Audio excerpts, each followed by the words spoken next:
Most lacrosse goalies get beat low for one simple reason. Again, with your hips sunk, you slowly start to drop down and drop your hands with your hips and watching the ball all the way in.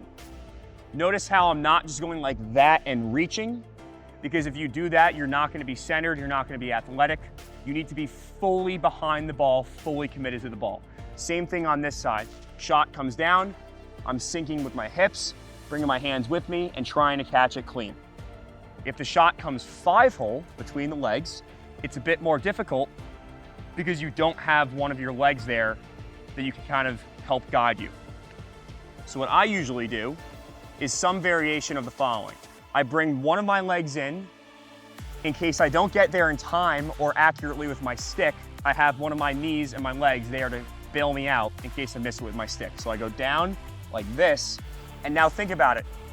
Even if I miss this with my stick, my knees here, my feet are here, my chest is here.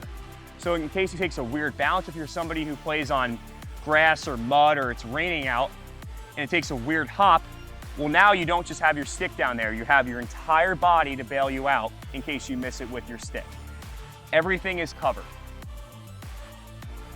Bounce shots are also very difficult because it's hard to track the shot out of the person's stick and seeing, okay, is it going to bounce here? Is it going to bounce here? Is it going to bounce at all? One of the ways that I try to deal with this is by dropping down, but not dropping down all the way to my knees. Because if I drop down on my knees, it's hard to get back up from a kneeling stance in the middle of a play. So instead what I try to do is I use my hips and my feet as almost as though they're a springboard. Where I drop down, and let's just say it takes a weird skip up, now I can pop myself back up and try to get my hands there. Going back to what I said earlier with having your hands at that 90-degree angle like a windshield wiper, it allows you to make an athletic play on the ball if you misread a bounce, and you can shoot your hands back up. If your hands are overly extended or they're too tight to you, it's going to be really hard to make that adjustment on the fly.